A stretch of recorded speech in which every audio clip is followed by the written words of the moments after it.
What'd you say? Explain the boss. Explain the boss. Okay, so you have Moonlight, which is a circle that fills up to yellow, and then once the icon in the middle shows up and is colored, that means you can use the NPC chat to activate the effect. And every phase has a different thing that we need to use the Moonlight for, and a different effect that it'll do. So in phase 1, it's to switch between the two dimensions. Phase 1 has a blue and a purple dimension, and we have to get both of his HP bars down equally at the moment of the check when the tests happen. And I'll call out when the tests are. But basically, his 2 HP bars, if they're not both empty, they will even out to whichever one is the highest, and you'll have to wait until the next check test, and then they'll do the same check and see if they're both at 0. And if they're not, they will even out to the highest amount again. So in the beginning, when you're doing normal and you don't have that much damage, you have to make sure you switch around and make sure that the HP gets down equally, but we'll just burst both of them down. It won't be much of a problem. And then when the test happens, there will be the eye shows up, like the same eye in the True Arachnid Reflection will show up at one of the sides, either in purple and blue. If anyone has purple-blue color blindness, then don't make any callouts because the colors are very close. And you can see up top whichever bar is colored is the map that you're in. If you're kind of confused on one is just purple and one is even more purple than purple. It'll be a little bit annoying in the beginning. After I will need to teleport to a different map. Yeah, so you use the NPC chat, for Moonlight, then you will be able to switch to the other one. So we have to make sure that someone is in blue and someone is in purple at least when the test is about to happen. Which for normal you can switch a lot because the Moonlight recharges very quickly, so it's not super important. But in hard, it's very important that you go there in time so you have enough Moonlight to possibly switch back. Just as soon as you see the eye in the map, you just call out whatever color you're in, or you call out the eye, or you call out test or whatever, and then everyone who doesn't see the eye switches, and everyone who sees the eye just stays where you are. So I'm supposed to see the eye. I need to be in the... Yeah, you need to be in the map where the eye is. The other one gets hit by the effect of the skill and will die in the other one. You can still iframe it. Like, let's say you don't have enough Moonlight, you could iframe it. You could, I think Shell helps you. Some kind of shields can help you, yeah. But ideally, you just have Moonlight and you switch over. And that's like 3... his first HP bar in first phase is like 3 of those bars. So we have to pass 3 of those tests. If anyone dies right before the test, like right at the test or during the test, then we fail the test and we have to wait again until the next one and make sure the HP bars are down and then go again. So during the test, there will be a thing in the middle that we can stand in, and we have to hit that thing, and then balls will appear in the other dimension, not the one that you're standing in. But we only have to hit it a little bit for balls to appear, and then you have to... there will be purple balls that deal damage to you, and yellow balls that will create a shield in the middle. And as soon as you see a shield, just stop hitting, and just dodge the purple balls, but stay in the middle, inside the dome of the skill. And then when the test doesn't last very long, but when it's over, there'll be like another explosion. If you're outside of the dome, or there's no dome, you'll die. But if you stay inside it, you'll just be safe. And then you'll be teleported to, I think, to the blue dimension. If you see balls, call it out, because the balls can still fall and hit you, and it'll still count as within the test. And if we all pass, nobody dies, then he will be stunned for a little bit, and then we can just attack him again. And then what the Kanas will do is, like, right after he gets unstunned, you can use your actual bind so that he's stuck for a long time. And then we'll switch, do the same thing like the first time. Make sure that someone is in both dimensions, call out when you see the eye, switch when you don't see it, be in the same dimension, and then, so that we have to do that 3 times. And then we get to phase 2. And phase 2 is a lot harder, because for phase 2... that was phase 1? That was phase 1. For phase 2, you have to use Moonlight to be able to heal. So in normal, again, we build Moonlight very quickly. And you build Moonlight by not getting hit, and by not dying, and also by hitting the target. So as long as you keep hitting him and don't get hit by too much, you should be fine. Healing Familiar is very important here, so I'm going to desummon mine to make sure that it's still alive during the run. And yeah, so no healing unless you use Moonlight, and then you can heal a little bit after that. So he's going to be in phase 2. So the map kind of looks like this one, and you can see the reflection of the portal next to us.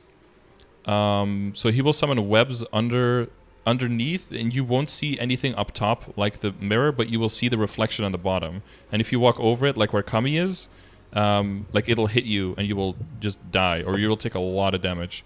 So you have to make sure that you don't get hit by those. So the way to do that is to stay like in the middle of the map where he is, so that if he knocks you all the way back, that you don't quite reach that point.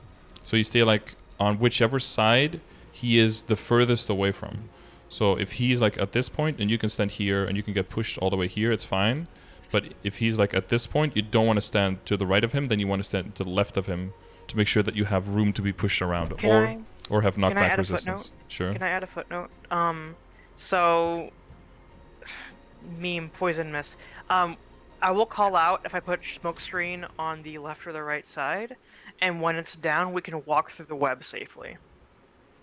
Yeah, that might be useful if we time. So yeah, the thing is that there's going to be, so when we get to the, he has only 2 parts of HP, so we only have to do the test twice, but the test is way harder in phase 2. So the test for phase 2 is that we have to look at the middle of the map, and either there'll be a big crack in the middle, as if like somebody punched like a window and like a bunch of cracks, or it'll be completely clean and serene like it is here.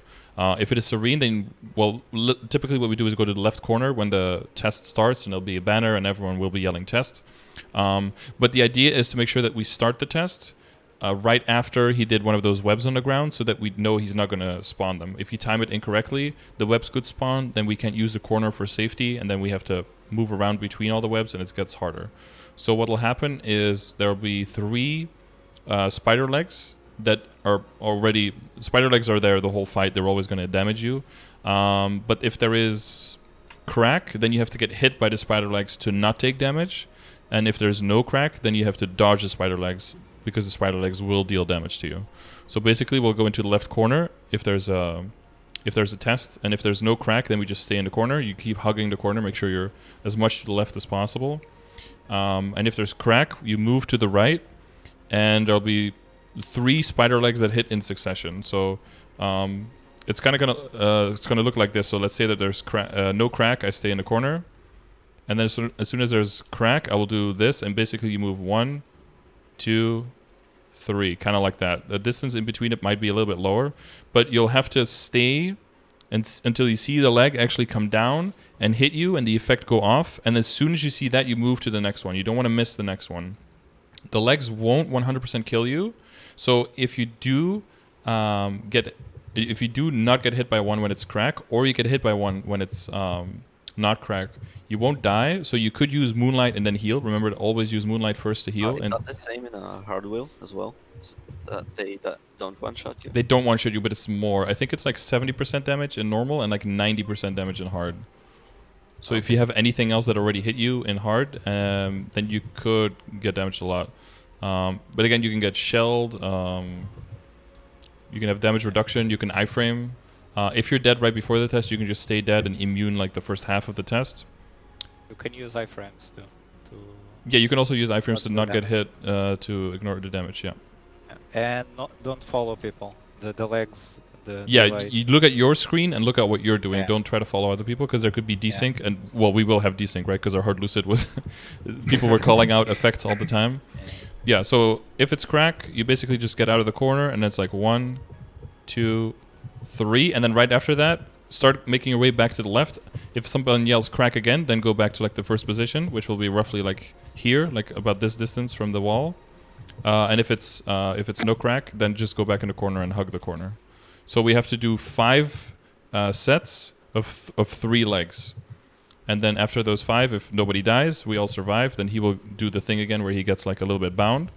And then we can hit him. Make sure that you move away from the corner, because he can spawn webs when he gets unbound. And then we'll be like right on where the webs are, right? So you want to get out of the corner and then start hitting him by going to his right.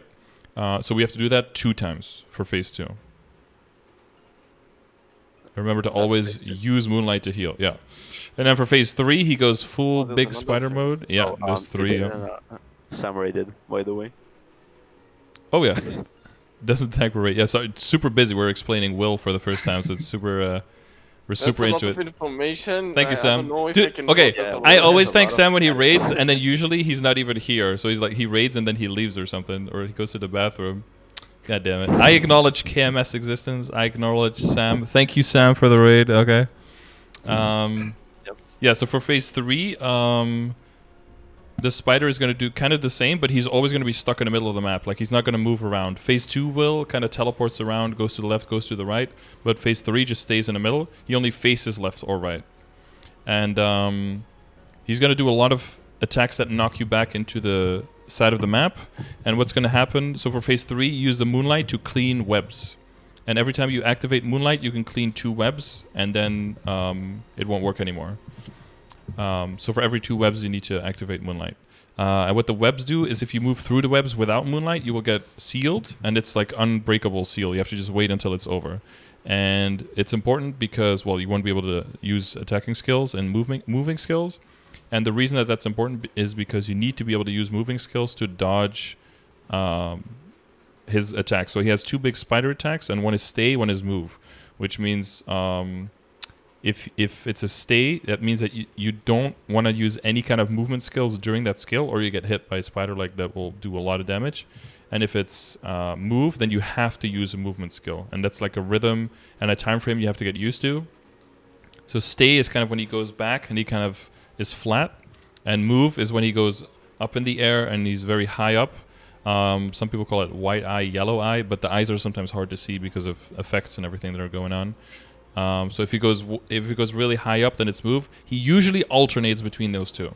So he'll throw some other attacks in, but he usually alternates between stay and move. But I'll call it out and just make sure that, like as arc, make sure using flash jump is the easiest.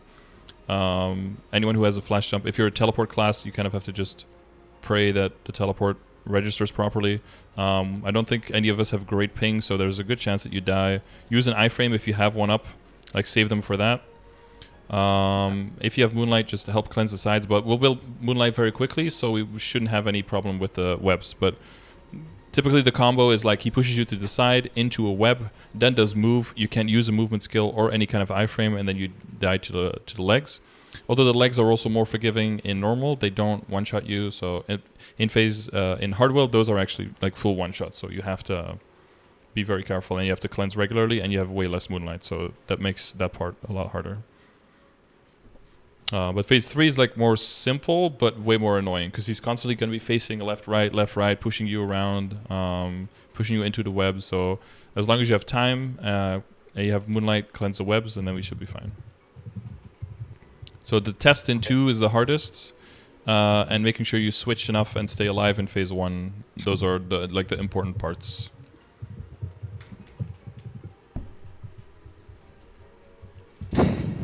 Right, we good? Okay, yeah, Will has a lot of mechanics.